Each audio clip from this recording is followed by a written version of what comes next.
सड़कों और गलियों में चल रही नावें, मोहल्लों में डूब चुके सैकड़ों मकान, हाई टेंशन वायर तक पहुंच गया पानी।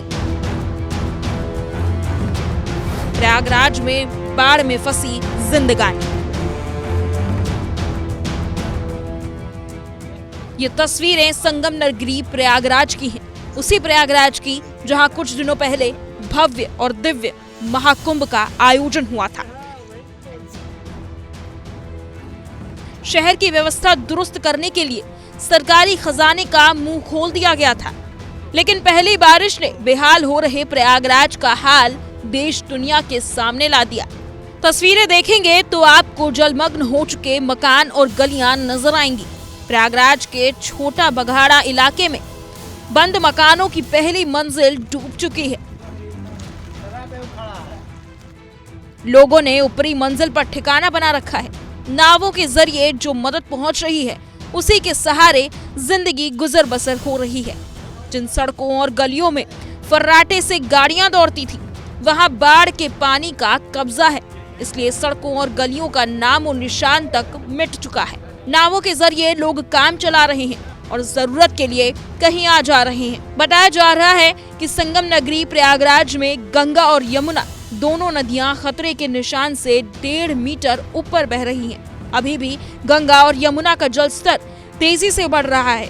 गंगा और यमुना ने जिस तरह का रौद्र रूप धारण किया है, लोगों को 1978 में आई बाढ़ की यादें ताजा हो रही हैं। प्रयागराज में गंगा और यमुना का रौद्र रूप देखने को मिल रहा है और इस वक्त हमारी मौजूदगी प्रयागराज के छोटा बघाड़ा इलाके में है, जहां पर आप देखिए कि गलियों में इस वक्त आपको नाव चलती हुई नजर आएगी, क्योंकि आप देखिए ये पूरा इलाका अब पूरी तरीके से जलमग्न हो गया है। अब लोगों को 1978 वाला मंजर याद आ रहा है कि 1978 में भी इसी तरह की बाढ़ आ गई थी। हालांकि गंगा और यमुना का जो जलस्तर है वो करीब खतरे के निशान पार कर चुका है। हमारे साथ कुछ लोग बात करने के लिए। भैया कहाँ से हैं? आजमगढ़ से।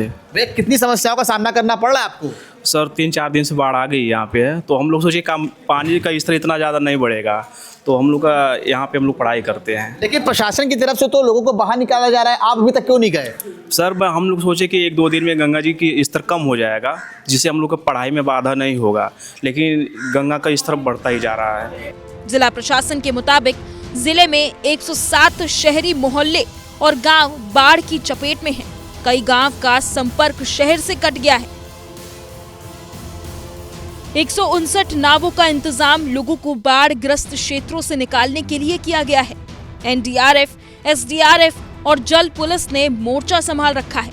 शहरी क्षेत्र में 18 बाढ़ राहत शिविरों में अब तक 7,000 से ज्यादा लोग शरण लिए हुए हैं। बताया जा रहा है कि छोटा बघाड़ा का जो इलाका बाढ़ से बुरी तरह प्रभावित है, वहां बड़ी संख्या में प्रतियोगी छात्र रहते हैं, जो कि यहां फंसे हैं। कई मकान मालिक भी अपने घरों को छोड़कर नहीं जा रहे हैं, क्योंकि उन्हें इस बात का डर सता रहा है कि अगर वो घर छोड़कर गए तो उनके बंद घरों में चोरी हो सकती है।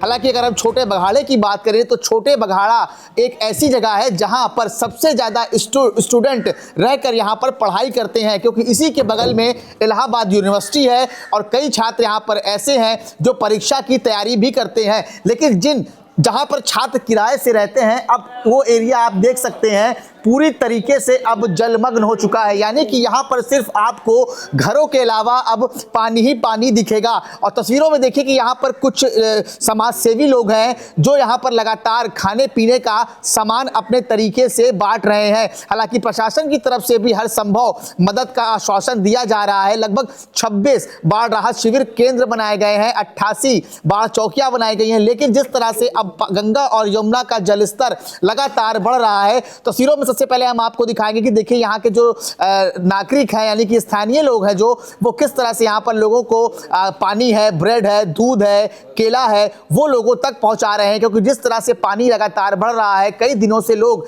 अपने घरों में रहने के लिए मजबूर हैं। तो तस्वीरों में आप देखिए कि लोग अपने घरों के 2-2 मंजिल ऊपर रह रहे हैं, यानी कि बाहर निकलने का अब उनके पास कोई रास्ता नहीं बचा है और मकानों को वो इस वजह से नहीं खाली कर रहे हैं ताकि उनके मकानों में अब चोरी ना हो। देखिए महिलाएं जो है वो दूसरी मंजिल पर रहने के लिए मजबूर हैं। हम थोड़ा सा नाजुक से कहेंगे, थोड़ा सा आगे चलें, थोड़ा सा महिलाओं से भी बात करने की कोशिश करेंगे कि आखिर उनको बाढ़ से कितना दिक्कतों का सामना करना पड़ रहा है, क्योंकि ये छोटा बघाड़ा का इलाका है। हम सबसे पहले मैम के पास ऊपर आएंगे और मैम से जानेंगे और बात करेंगे। मैम, कितनी समस्याओं का सामना करना पड़ रहा है आप लोगों को?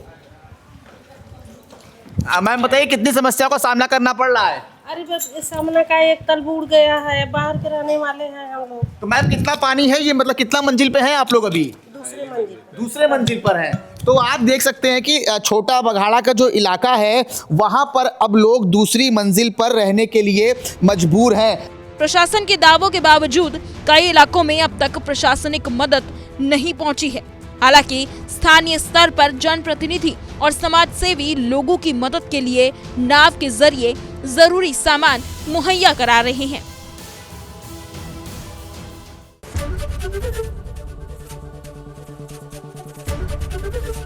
एबीपी गंगा, खबर आपकी, जुबान आपकी।